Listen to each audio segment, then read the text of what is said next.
আকাশবাণী গুৱাহাটীৰ FM মহাবাহু আজিৰ শিল্পী সহকৰ্মী অনুষ্ঠানত নিবেদন কৰা হৈছে বিশিষ্ট সাহিত্যিক, শিক্ষাবিদ, সাহিত্য একাডেমী বঁটাপ্ৰাপক আৰু অসম সাহিত্য সভাৰ প্ৰাক্তন সভাপতি সৈয়দ আব্দুল মালিকৰ আকাশবাণীৰ কৰ্মজীৱনৰ আধাৰত যুগুতোৱা এখনি প্ৰামাণ্য আলেখ্য।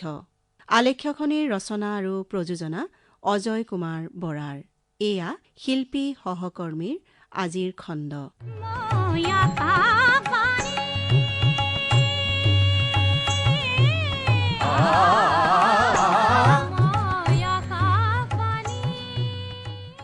নতুনকৈ স্থাপন হোৱা শ্বিলং গুৱাহাটী অনাতাঁৰ কেন্দ্ৰই বৰ অসমলৈ কঢ়িয়াই আনিছিল অযুত আশাৰ বতৰা। এই কেন্দ্ৰটো ভাৰতবৰ্ষৰ আন আন ঠাইৰ অনাতাঁৰ কেন্দ্ৰৰ দৰেই গঢ়ি তোলা হৈছিল। অনুষ্ঠানৰ বিভাগকেইটা আছিল সংগীত, কথিকা আৰু নাটক। শ্বিলং গুৱাহাটী কেন্দ্ৰত মহিলা বিভাগ এটাও আৰম্ভ কৰা হৈছিল। জ্যোতিপ্ৰসাদ আগৰৱালাই নাম দিছিল আইদেউৰ বুলনি। কলিকতা অনাতাঁৰ কেন্দ্ৰৰ অসমীয়া অনুষ্ঠানৰ পৰা স্থানান্তৰিত হৈ আহিছিল অকণিৰ মেল, চেমনীয়াৰ চৰা আৰু গঞাই ৰাইজৰ বাবে গাঁৱলীয়া ৰাইজলৈ এই তিনিটা শিতান। বাতৰি তেতিয়া বেলেগ বিভাগ হোৱা নাছিল। কথিকাৰ বিভাগত আছিল সাময়িক প্ৰসংগ, আলোচনা, সাক্ষাৎকাৰ আৰু বাতৰি। নাট বিভাগৰ লগতে প্ৰায় সকলো বিভাগেই কম বেছি পৰিমাণে ক্ষেত্ৰভিত্তিক প্ৰামাণ্য আলেখ্য প্ৰচাৰ কৰিছিল। শ্বিলং ষ্টুডিঅ'ৰ পৰা খাচী আৰু জয়ন্তীয়া অনুষ্ঠান প্ৰচাৰ হৈছিল।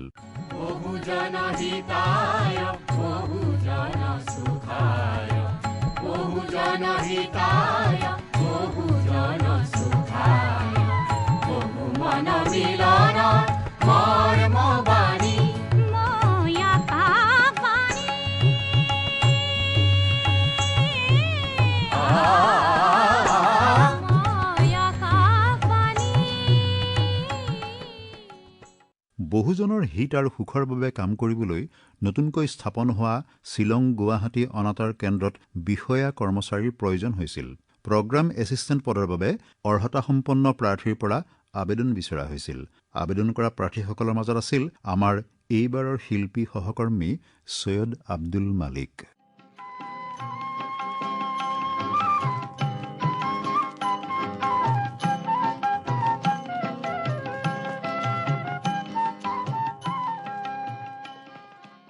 1948 চনৰ 8 আৰু 9 জুলাই প্ৰগ্ৰাম এছিষ্টেণ্ট পদৰ বাবে সাক্ষাৎকাৰ পতা হৈছিল শ্বিলঙত। ৰেডিঅ'ৰ বিষয়ে বিশেষ জ্ঞান নাছিল আমাৰ শিল্পী সহকৰ্মী সৈয়দ আব্দুল মালিকৰ। সাক্ষাৎকাৰ কি সুধিব এই লৈ তেখেত বৰ চিন্তাত পৰিছিল। তেখেতে এঠাইত লিখিছিল, ইণ্টাৰভিউ বৰ্ডত আছিল অল ইণ্ডিয়া ৰেডিঅ'ৰ মিছ মিনু মাছানী, ডক্টৰ বাণীকান্ত কাকতি আৰু আন এজন। প্ৰাৰ্থীৰ সংখ্যা সৰহ নহয়, 9-10 জনমান। ৰেডিঅ' সম্পৰ্কে কোনো টেকনিকেল কথা সুধিলে মই কি সাহিত্য পঢ়িছোঁ, মঞ্চ নাটক আৰু ৰেডিঅ' নাটকৰ মাজত পাৰ্থক্য কি, ৰেডিঅ'ৰ যোগেদি সাহিত্য প্ৰচাৰ কৰিব খুজিলে কেনেকৈ কৰিব পৰা যাব ইত্যাদি। তৎকালীনভাৱে যিভাৱে উলিয়াব পাৰিলোঁ তেনেকৈ উত্তৰ দিলোঁ। শ্বিলং নোহোৱা হলে ঘামিলোহেঁতেন।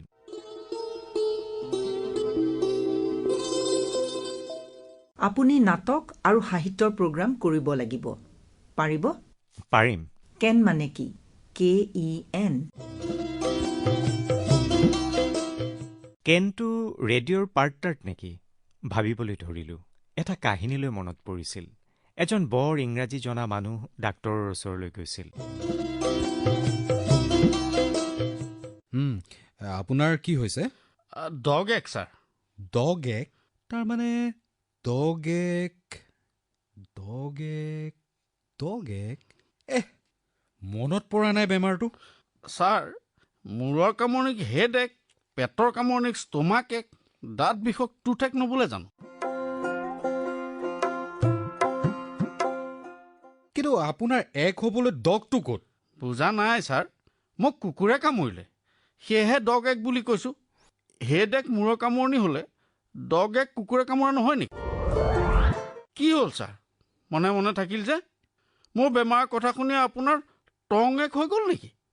টং এক, জিভা কামোৰ? আচলতে কুকুৰটোৱে আপোনাক কামুৰিলে নে আপুনি কুকুৰটোক কামুৰিলে?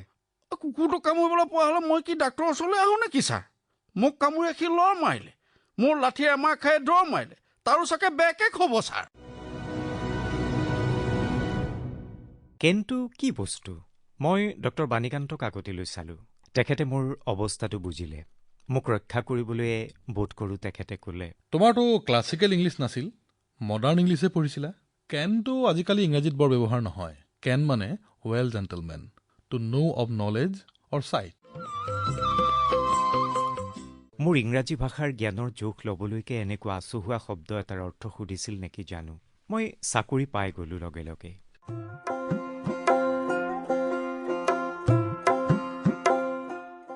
কেইদিনমান পাছত চাকৰিত যোগদান কৰিছিল আমাৰ শিল্পী সহকৰ্মী সৈয়দ আব্দুল মালিকে। তেখেতে অনাতাঁৰ কেন্দ্ৰৰ কৰ্মজীৱন আৰম্ভ কৰে উজান বজাৰৰ লুইতৰ পাৰৰ সেই পুৰণি খেৰী বঙলা ঘৰত। তেওঁ সুঁৱৰিছিল এইদৰে। এতিয়া এইখিনি প্ৰায় ২.২ বছৰৰ আগৰ কথা।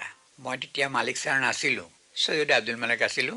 আৰু এজন নিবনুৱা ডেকা, বিভিন্ন ক্ষেত্ৰত কিবা কিবি বহুত চাকৰি বাকৰি কৰি সেই সময়ত মই নিবনুৱা হৈ আছিলোঁ। আৰু তেনে সময়তে এই শ্বিলং গুৱাহাটী ৰেডিঅ' ষ্টেচন স্থাপন কৰিবলৈ ল'লে আৰু তাৰ কাৰণে এই বিভিন্ন বিভাগৰ কাৰণে প্ৰাৰ্থী বিচাৰিলে। ইণ্টাৰভিউ হ'ল শ্বিলঙত আৰু অন্যান্যসকলৰ লগতে ময়ো শ্বিলঙলৈকে গ'লোঁ। মোৰ সৌভাগ্যই আছিল বোধ কৰোঁ যে মোক যিসকলে আমাৰ যে ইণ্টাৰভিউ লৈছিল তাৰ ভিতৰত মোৰ শ্ৰদ্ধেয় শিক্ষাগুৰু বাণীকান্ত কাকতি ছাৰ আছিলে। আৰু তেখেতে ২-৪টা প্ৰশ্ন সুধিলে। অৱশ্যে ৰেডিঅ'ৰ সম্পৰ্কে মোৰ বিশেষ বৰ বেছি জ্ঞান তেতিয়া একো নাছিলে। ক'ৰবাত কেতিয়াবা ৰেডিঅ' শুনো, তাকো ঘৰত নহয়, আলিবাটত ক'ৰবাত থিয় হৈ ক'ৰবাত দোকানত বাজিলে মানে শুনো। তথাপিতো আমাৰ কৌতূহল আৰু আগ্ৰহ হৈছিলে। আৰু সেইকাৰণে ডাক্তৰ বাণীকান্ত কাকতি ছাৰে যেতিয়া ইণ্টাৰভিউত ২-এটা কথা সুধিছিল আৰু সেইকেইটাৰ বোধ কৰোঁ মই যথাযথ উত্তৰ দিব পাৰিছিলোঁ। তাৰপিছত কেইদিনমানৰ মূৰত দেখিলোঁ যে মই হেৰিত আকাশবাণী বা তেতিয়া শ্বিলং গুৱাহাটী ৰেডিঅ' ষ্টেচনত তাত প্ৰগ্ৰাম এছিষ্টেণ্ট হিচাপে মই নিযুক্তি পোৱাৰ মই যোগ্য। তেনেকৈয়ে মই জইন কৰিলোঁ। আৰু এই গুৱাহাটীতে তেতিয়া ঘৰ এইটো ষ্টুডিঅ' নাছিলে, ব্ৰহ্মপুত্ৰৰ পাৰত যিটো সিটো ঘৰ আছিলে, সেই তাতেই আমি যোগ দিলোঁ। আৰু সেই সময়ত এটা কথা, এই নিৰ্বাচক মণ্ডলীয়ে বা যিসকলে প্ৰাৰ্থী বিচাৰিছিল সেইসকলে সেই সময়ত ৰেডিঅ'ৰ কাৰ্য পৰিচালনা কৰিবৰ কাৰণে পাবলগীয়া যেনেধৰণৰ মানুহ বিচাৰিছিল প্ৰায় তেনেধৰণৰ ব্যক্তিকেই পাইছিল। ক্লাছিকেল মিউজিকৰ কাৰণে বীৰেণ ফুকন, আধুনিক সংগীতৰ কাৰণে ভূপেন হাজৰিকা, আৰু আমাৰ ষ্টাফ আৰ্টিষ্ট আছিলে পুৰুষোত্তম দাস, তাৰ বাহিৰে আমাৰ শনি তালুকদাৰ, সত্যপ্ৰসাদ বৰুৱা, এনেকৈ মৃগেন ৰায় চৌধুৰী, এইসকল আটাইখিনি আহি পেলাই আমি একে ঠাইতে গোট খালোঁ। সেইটোৱেই আমাৰ কাৰণে ডাঙৰ সুবিধা হ'ল। নহ'লে কোনোবা এজনে গান গায়, কোনোবা এজনে কিবা লেখে, কোনোবা এজনে অন্য নাটক কৰে, এনেকুৱা ৰকমৰ কথা আছিল। এতিয়া নাট্যকাৰ, অভিনেতা, সংগীতজ্ঞ, গায়ক, বাদক সকলো একেঠাই হ'ল। আৰু বিভাগে বিভাগে তেওঁলোকৰ দায়িত্ব ল'লে আৰু সেই দায়িত্ব লৈ পেলাই এই তেতিয়াৰ আকাশবাণী চলাবলৈ ল'লে। শ্বিলং গুৱাহাটী অনাতাঁৰ কেন্দ্ৰত যোগদান কৰাৰ পাছত সৈয়দ আব্দুল মালিকক নাটক আৰু সাহিত্য চৰ্চাৰ দায়িত্ব দিয়া হৈছিল। এই সন্দৰ্ভত আমাৰ শিল্পী সহকৰ্মী সৈয়দ আব্দুল মালিকে কৈছিল, মোক দিয়া হৈছিল নাটকৰ দায়িত্ব আৰু সাহিত্যৰ দায়িত্ব। যিহেতু মই কিছু মঞ্চ নাটকো লিখিছিলোঁ আৰু নিজে অভিনয়ো কৰিছিলোঁ। অৱশ্যে অভিনয় মই কৰিছিলোঁ, মঞ্চত অভিনয় কৰোঁতে পুৰুষৰ ভাও লোৱা নাছিলোঁ। আমাক সেই সময়ত মহিলাসকলে নাট্যমঞ্চত নোলায় তেনেকৈ, গতিকে তেনেকুৱা কৰিছিল। তথাপিতো নাটকৰ কিছু জ্ঞান আছিল আৰু মোৰ ইংৰাজী সাহিত্যত সেই নাটক ইত্যাদি সম্পৰ্কে যথেষ্ট অধ্যয়ন আছিল। গতিকে মোক নাটকৰ কাৰণেই নিৰ্বাচন কৰিলে। আৰু সাহিত্য সম্পৰ্কীয় যিবিলাক প্ৰবন্ধ ইত্যাদি ওলায় বা ব্ৰডকাষ্ট কৰিবলগীয়া হয়, সেইবিলাকৰ কাৰণেও দায়িত্ব মোকে দিলে। আৰু আমি মুঠতে আটাইকেইজন যিকেইজন আমি সেই সময়ত ইয়াত নিয়োজিত হৈছিলোঁ, সেইসকলৰ প্ৰত্যেকৰে সেই বিষয়ত কিছু যথেষ্ট যোগ্যতা আছিলে।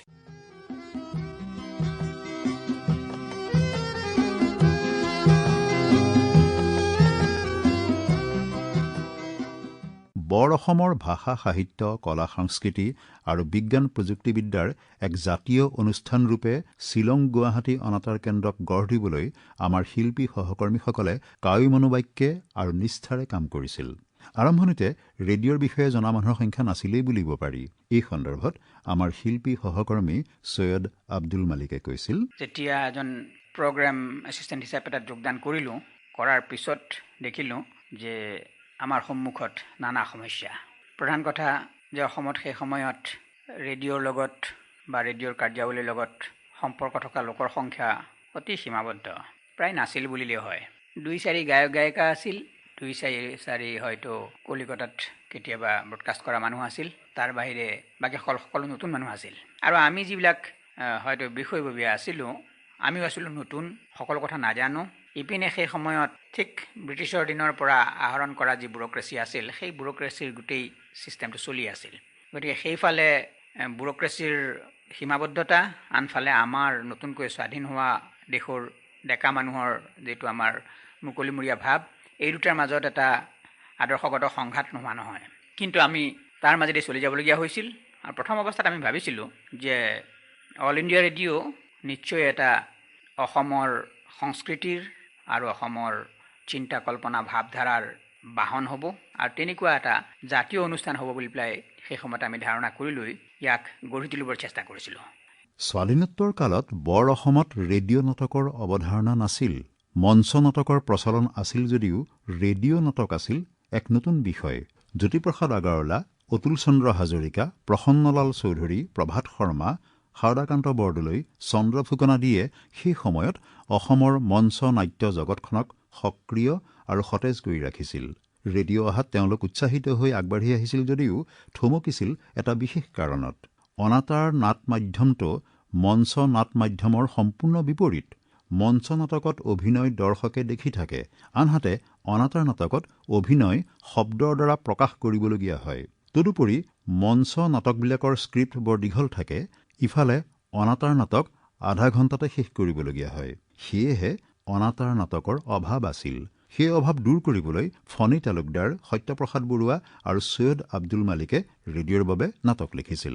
সৈয়দ আব্দুল মালিকে নিজে লিখা কেইবাটাও চুটি গল্পৰ আধাৰত ৰেডিঅ' নাটক ৰচনা কৰি প্ৰযোজনা কৰিছিল। তাৰ ভিতৰত আধা অকা ছবি, অমৰ মায়া, কাঠফুলা আদি উল্লেখযোগ্য। অৱশ্যে কাঠফুলা নাটকখনৰ নাট্যৰূপ আছিল মহেন্দ্ৰ বৰঠাকুৰৰ। আনহাতে অমৰ মায়া নাটকৰ আধাৰতেই পাছলৈ অমৰ মায়া নামৰ উপন্যাস ৰচনা হৈছিল।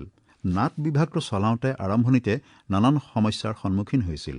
এই সন্দৰ্ভত শিল্পী সহকৰ্মী সৈয়দ আব্দুল মালিকে কৈছিল, নানা সমস্যাৰ সন্মুখীন হৈছিলোঁ। ধৰি লওক, নাটকত এগৰাকী ছোৱালীয়ে এবাৰ নাটকৰ শিল্পী হ'বৰ কাৰণে অডিশ্যন দিবলৈ আহিল। বেছ শকতাৱত স্বাস্থ্যৱতী ছোৱালী। মই এনেই সুধিলোঁ আগতে যে আপুনিনো কেনেকুৱা ধৰণৰ ভাও দি ভাল পায়। তেওঁ ক'লে যে মই সদায় মতা মানুহৰ ভাও দিওঁ। মতা মানুহৰ কেনেকুৱা বোলে, ধৰক মই জয়মতী হ'লে গদাধৰ কৰোঁ, আৰু তেনেকুৱা ভীম অৰ্জুন ইত্যাদি তেনেকুৱা। মই ক'লোঁ যে ৰেডিঅ'তটো সিমান আমাৰ শকতাৱত মানুহ নহ'লেও হয়, মাতটো শকত হ'লে আমি মতা মানুহৰ ভাও দিয়াব পাৰোঁ, আৰু মতা মানুহৰ ভাও আমি মতা মানুহৰ হতুৱাই দিয়াওঁ। এতিয়া ছোৱালীগৰাকীয়ে ক'লে যে নহয়, মই মাইকী মানুহৰ পাৰ্ট কৰাই নাই কোনদিন, সদায় মতা মানুহৰে কৰিছোঁ। গতিকে মই অলপমান অসুবিধাত পৰিছিলোঁ, কাৰণ ছোৱালীজনীৰ আগ্ৰহ আছে, অথচ মই দিব লাগে ফিমেল ভইচ এটাত মেইল ভইচৰ মানে ৰোল এটা দিব লাগে। এনেকুৱা মাজে মাজে অসুবিধা হৈছিল। তেনেকুৱা নানা ঘটনাই ঘটিছিল। ধৰক, এজন নাট্যকাৰে এখন 5 অংকীয়া নাটক লিখি লৈ আহিল, মোক চাবলৈ দিলে যে এইখন নাটক ৰেডিঅ'ৰ কাৰণে যুগুত কৰিব লাগে, ব্ৰডকাষ্ট কৰিব লাগে। মই ঘূৰি পঢ়ি চাই পেলাই দেখিলোঁ যে এইখন ষ্টেজতো সম্ভৱ নহয়, আৰু আমাৰ ৰেডিঅ' নাটকৰ যি সীমাবদ্ধতা আছে, আধা ঘণ্টাৰ ভিতৰত কৰিব লাগে বা তাতকৈ কম সময়ত কৰিব লাগে, সেইটোতো সম্ভৱ নহ'বই। তথাপিতো ষ্টেচন ডিৰেক্টৰে বৰকৈ লাগি থকাৰ কাৰণে, ষ্টেচন ডিৰেক্টৰে মোক বৰকৈ ধৰাৰ কাৰণে মই চেষ্টা কৰি চালোঁ। অৱশ্যে নিৰুপায় হৈ মই তেওঁকে মাতি পঠিয়ালোঁ। তেওঁ ক'লোঁ যে এই নাটকখন মঞ্চৰ কাৰণে হয়তো হ'লহেঁতেন, ৰেডিঅ'ৰ কাৰণে বৰ অসুবিধা হ'ব, আপুনি চাওকচোন আপুনি কেনেকৈনো এইখন ৰেডিঅ' নাটক কৰিব পাৰে। তেওঁ ক'লে, কেলৈ তাত ৰেল দিছোঁ নহয়, এৰোপ্লেন দিছোঁ নহয়, কুকুৰৰ ভুকনি আছে নহয়। তাৰমানে কুকুৰৰ ভুকনি যদি থাকে, ৰেলৰ শব্দ, এৰোপ্লেনৰ শব্দ থাকে, তেতিয়াহ'লে মানে ৰেডিঅ' নাটক হ'ব পাৰে।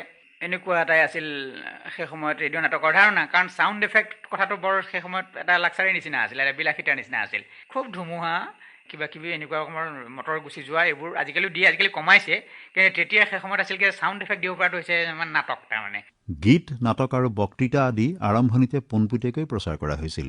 এই সন্দৰ্ভত শিল্পী সহকৰ্মী সৈয়দ আব্দুল মালিকে কৈছিল, পোনপটীয়া প্ৰচাৰ নকৰাৰ বাহিৰে উপায় নাই। তেতিয়া এই ঘূৰণীয়া গ্ৰামোফোন ৰেকৰ্ডৰ নিচিনা ৰেকৰ্ডত আছিলে অলপমান, কিন্তু সেইটো কোনো সেই নাটকত ব্যৱহাৰ কৰিবৰ কাৰণে বা অন্য তেনেকৈ কোনো এটা প্ৰগ্ৰাম হিচাপে হেৰি কৰিবৰ কাৰণে নহয়। কিন্তু গায়কজনে ষ্টুডিঅ'লৈ আহি ৰেডিঅ'ৰ আগত গাব লাগিব।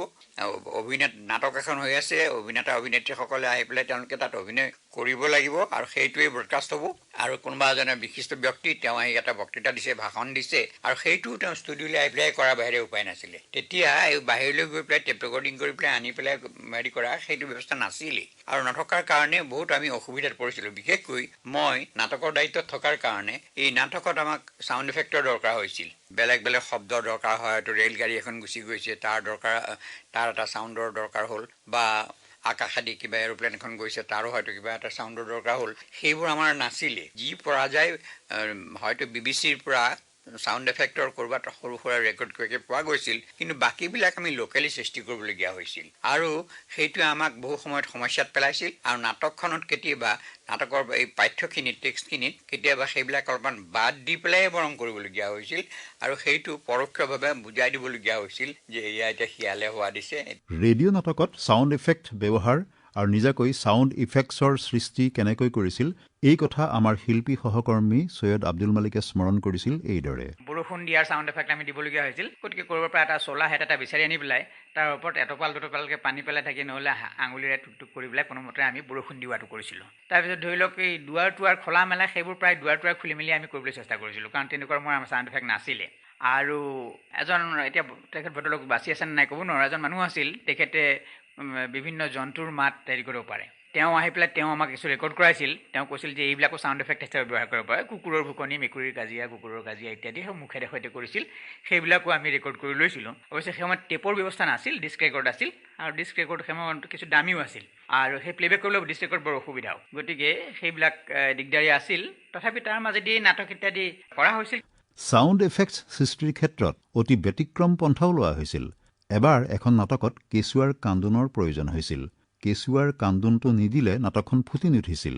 সেই নাটকখনৰ বাবে কেঁচুৱাৰ কান্দোনৰ শব্দ কেনেকৈ সংগ্ৰহ কৰিছিল সেই সন্দৰ্ভত আমাৰ শিল্পী সহকৰ্মী সৈয়দ আব্দুল মালিকে কৈছিল, ভূপেন হাজৰিকাৰ বোধ কৰোঁ এৰাবাটৰ সুৰ আছিল নে কোনোবা এখন, তাত কেঁচুৱাৰ কান্দোন লাগে আমাক। এতিয়া কেঁচুৱাৰ কান্দোন আমাৰ মাতেৰে সৈতে কেঁচুৱাৰ কান্দোনটো নহ'ব, ডাঙৰৰ কান্দোন হ'ব।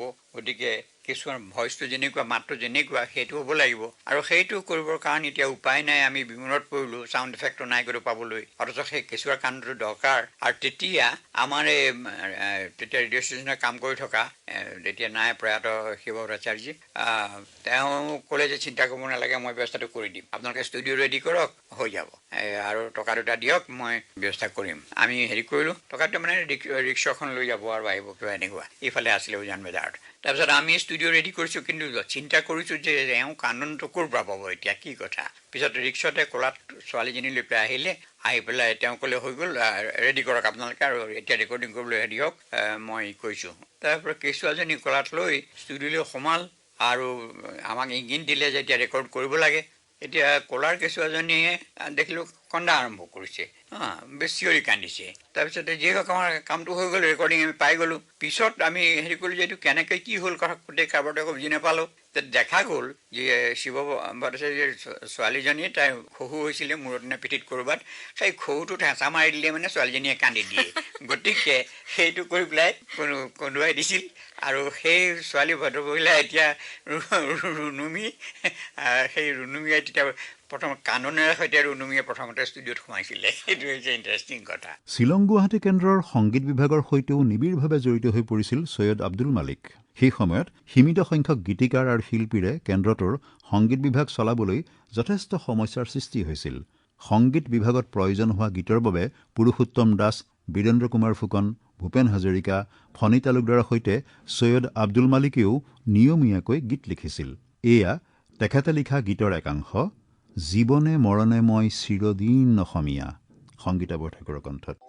জীৱনে মৰণে মই চিৰদিন অসমীয়া, জীৱনে মৰণে মই চিৰদিন অসমীয়া, অসমীয়া দেহে প্ৰাণে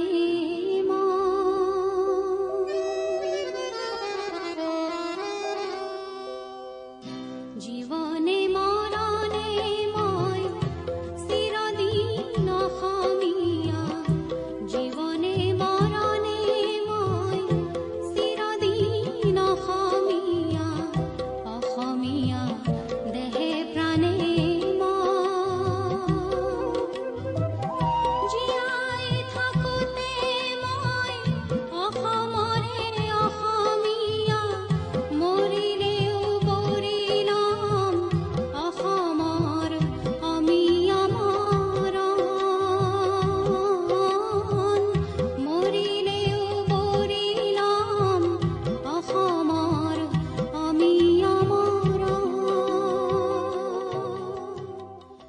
আৰম্ভণিতে ৰেডিঅ'ত গীতিকাৰ আছিল 5জন।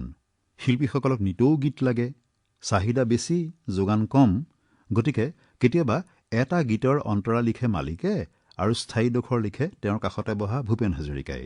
এই সন্দৰ্ভত আমাৰ শিল্পী সহকৰ্মী সৈয়দ আব্দুল মালিকে কৈছিল, আমাৰ সেই সময়ত 3 মাহৰ আগতে গান ইত্যাদিৰ আমাৰ প্ৰগ্ৰেমবিলাক পঠিয়াবলগীয়া হৈছিল আৰু তেতিয়া আমি সাধাৰণতে কোন শিল্পীয়ে কোন গান গাব সেইটোৰ প্ৰথম শাৰী দি দিবলগীয়া হৈছিল। 3 মাহৰ আগতে সেইটো দিব লাগে আৰু তেতিয়া গানটো ৰেডিমেড তেনেকৈ নাছিলেই বৰ বেছি। আজিকালিহে কিছু গান লিখক ওলাইছে, এতিয়া খুব সীমাবদ্ধ গান লিখক আছিল। গতিকে আমাৰ দৌৰা দৌৰি ক'ৰবাত উপায় নাপায় আমি প্ৰথম লাইনটো নিজে তেতিয়া কি মাহ কি দিন হ'ব, জোনাক হ'ব নে আন্ধাৰ হ'ব, কিবা এটা ভাবি প্ৰথম লাইনটো দি দিওঁ।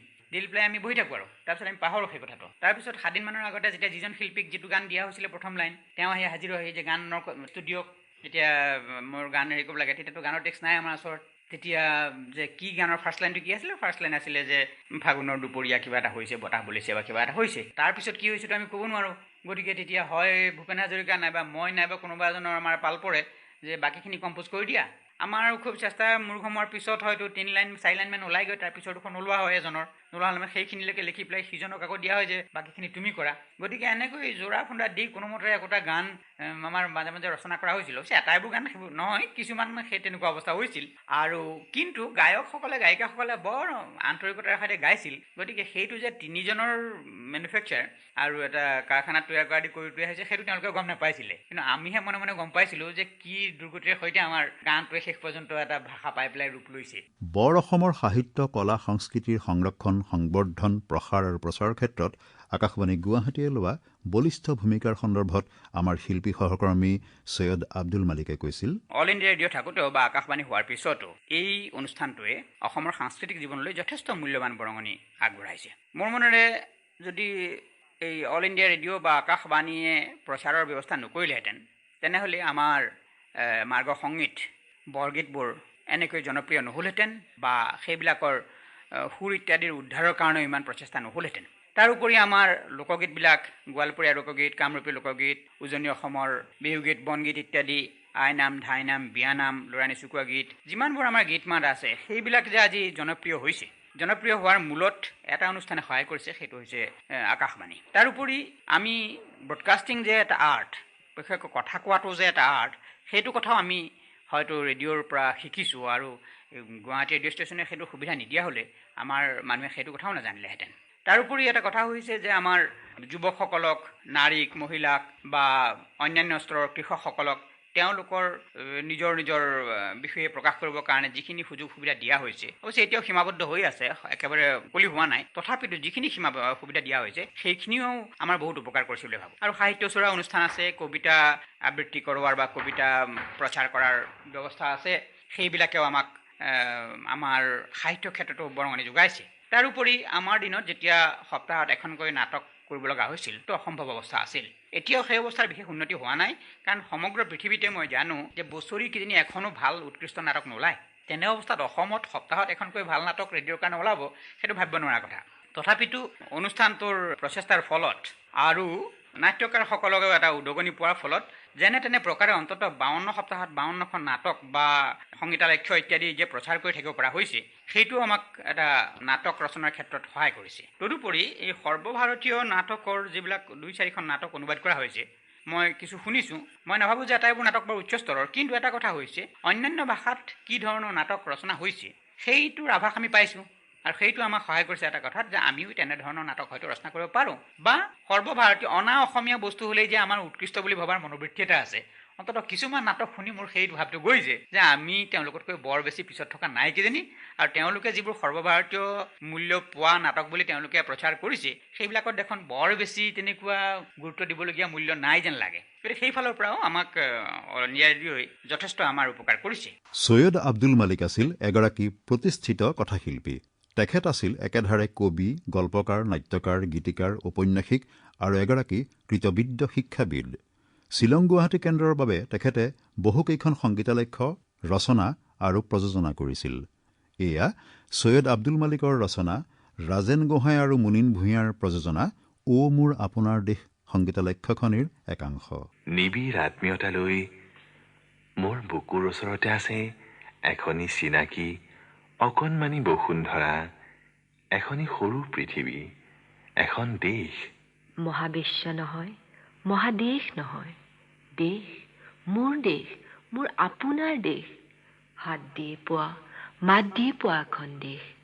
আকাৰত সৰু, কিন্তু তাক মৰমৰ দুবাহু মেলিও আঁকোৱালি নাপায়। এইখন মৰমৰ দেশ।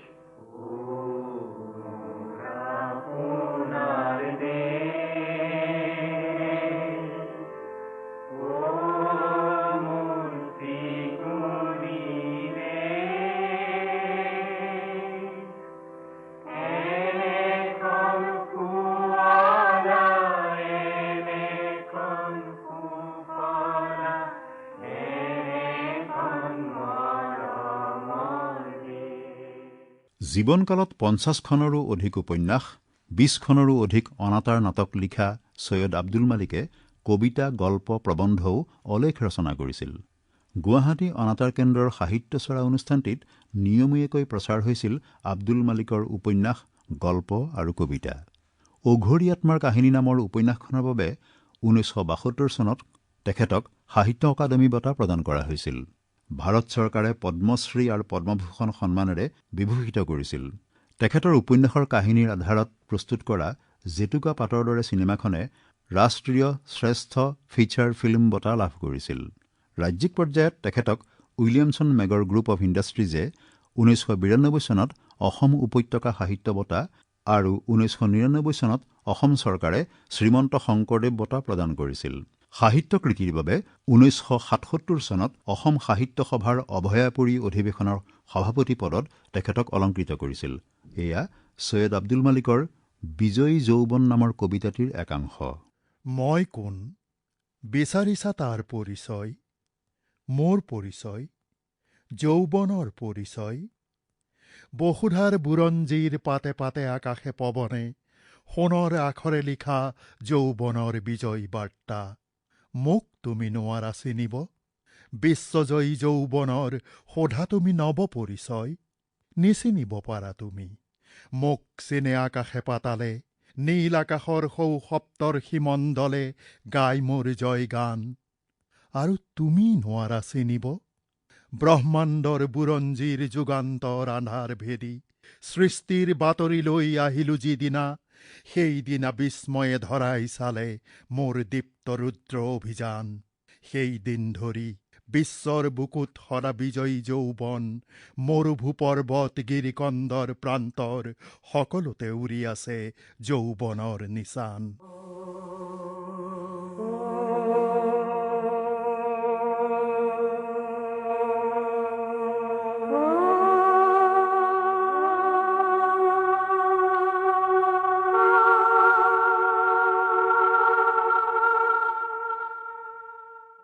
অসমৰ সাহিত্য সংস্কৃতিৰ এইগৰাকী আজীৱন সাধক আমাৰ শিল্পী সহকৰ্মী সৈয়দ আব্দুল মালিক নৱপ্ৰজন্মৰ পাথেয় হওক, তাৰেই কামনা কৰিছোঁ।